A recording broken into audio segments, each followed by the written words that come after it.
শংকৰদেৱ, মাধৱদেৱ আৰু মথুৰা দাস বুঢ়া আতা এই তিনিওগৰাকী সন্তৰ তিৰোভাৱ তিথিয়ে হ'ল কীৰ্তন মহোৎসৱ।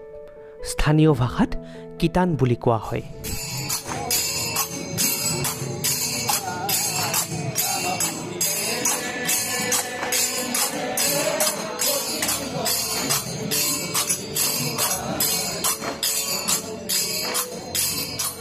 কীৰ্তন মহোৎসৱৰ কেইটামান আনুষ্ঠানিকতা হ'ল বোলন দিয়া, ভকতলৈ প্ৰাৰ্থনা, কীৰ্তন পতা, ভকত লেখা, গোন্ধ, কৰভাৰ আৰু সভা।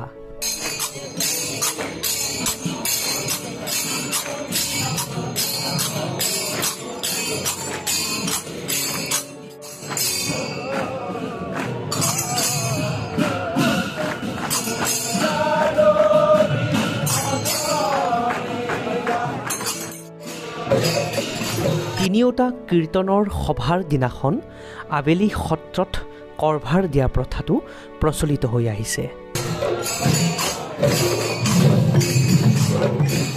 সেই মৰ্মে শংকৰদেৱ গুৰুজনাৰ কীৰ্তনত বৃন্দাবন হাতীয়ে, মাধৱদেৱ গুৰুজনাৰ কীৰ্তনত দক্ষিণ হাতীয়ে আৰু মথুৰা দাস বুঢ়া আতাৰ কীৰ্তনত নহাতীয়ে কৰভাৰ প্ৰদান কৰা দেখা যায়।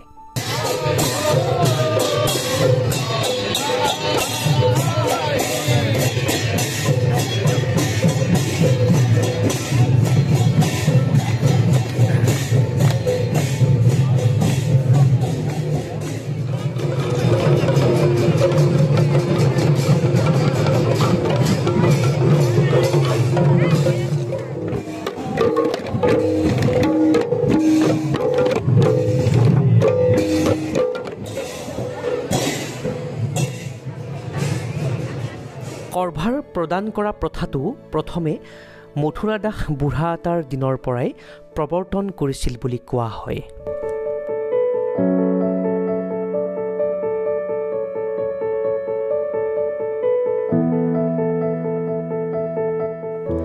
কৰভাৰ প্ৰদান কৰিবলৈ সম্পূৰ্ণ ধৰ্মীয় শোভাযাত্ৰাৰে নামঘৰলৈ অহা দেখা যায়। আগে আগে ব্যাস কীৰ্তনীয়া, ওজা, গায়ন বায়ন, ঘোষা কীৰ্তনীয়া, নাম কীৰ্তনীয়া, সত্ৰীয়া সমন্বিতে তাল খোল গীত গাই অহাৰ লগতে শতাধিক ভক্তই চাউল, মিঠাতেল, কাঁচকল, ঔ, কোমোৰা, গুৰ মিঠৈ ইত্যাদিকে আদি কৰি ভাৰ বান্ধি লৈ অহা দেখা যায়।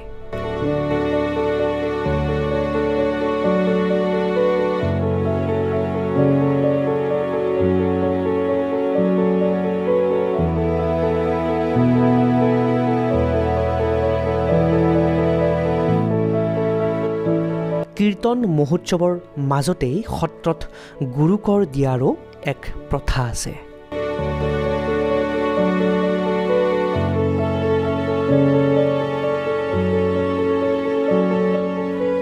মথুৰা দাস বুঢ়া আতাৰ দিনৰ পৰাই এনেদৰেই কীৰ্তন মহোৎসৱৰ ৰীতি নীতি এতিয়ালৈ চলি অহা দেখা যায়।